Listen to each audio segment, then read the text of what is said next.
Loven angiver ændringen for en lysstråles retning ved overgangen fra et medium til et andet.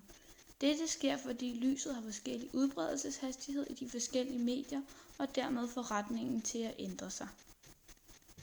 Hvis vi kigger på et eksempel, hvor lyset passerer fra et medie til et andet gennem en glasvæg, kan vi kalde lysets hastighed i det øverste medie for V1 og lysets hastighed i det nederste medie for V2.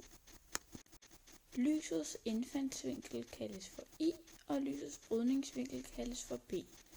Brydningsloven siger så, at hvis man tager sinus til indfaldsvinklen og dividerer med sinus til brydningsvinkel, er det samme som at tage hastigheden i det øverste medie, altså V1, og dividere med hastigheden i det nederste medie, V2.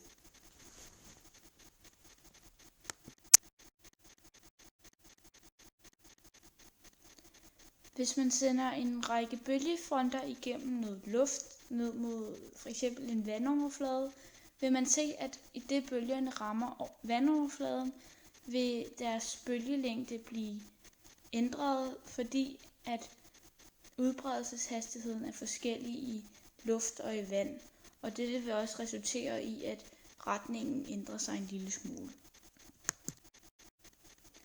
Vi kigger nærmere på linjestykket A til B, og vi kan se, at oppe i luften, der har bølgelængden lidt længere end nede i vandet, og vi kalder bølgelængden oppe for lambda 1, og bølgelængden nede i vandet for lambda 2. Og vi kan så se, at mellem linjestykket A og B er der 4 bølger, der passerer, og det vil sige, oppe i luften er der 4 gange lambda 1, og i vandet er der 4 gange lambda 2. Hvis vi så prøver at se lidt nærmere på den trekant, der bliver skabt op i luften, hvor vi stadig har hypotenusen, som er linjestykket A og B, og så tegner vi en lodret linje, som går ned og er vinkelret på linjestykket A og B, og det er så vores normallinje. Og så kan vi se, at der bliver en vinkel mellem normallinjen og trekantstykket BC, og det er så indfaldsvinklen, som vi også finder nede i vinklen AD. Så er der linjestykket BC, som altså er antallet af bølger gange deres bølgelængde, altså 4 gange lambda 1. Nede i vandet kan man også tegne en trekant, som vi så kalder ABD. Og her kan man så også lave en normal linje, som går op og bliver vinkelret på linjestykket AB. Og der bliver så igen dannet en vinkel, som er brydningsvinklen mellem normallinjen og det lille stykke, som hedder mellem AD.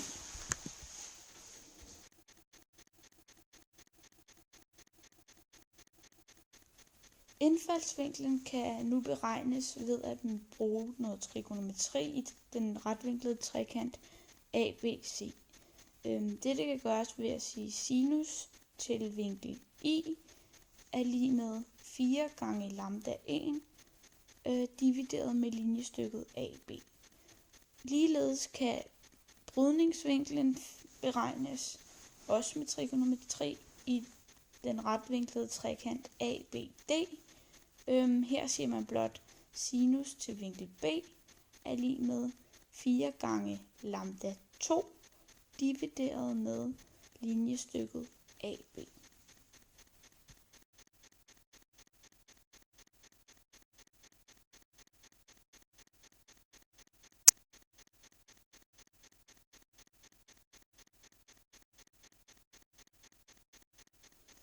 Vi kan nu indsætte sinus til vinkel I, som vi fandt ud af var 4 gange lambda 1 divideret med AB, og sinus til vinkel B, som vi fandt frem til var 4 lambda 2 divideret med AB.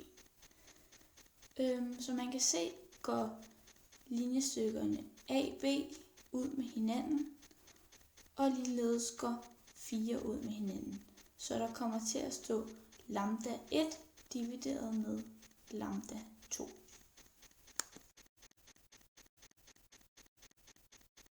Da vi gerne vil have udtrykket til at passe med brydningsloven, V1 divideret med V2, bruger vi bølgeligningen til at omskrive. Og bølgeligningen siger, at hastighed er lig med lambda gange frekvens.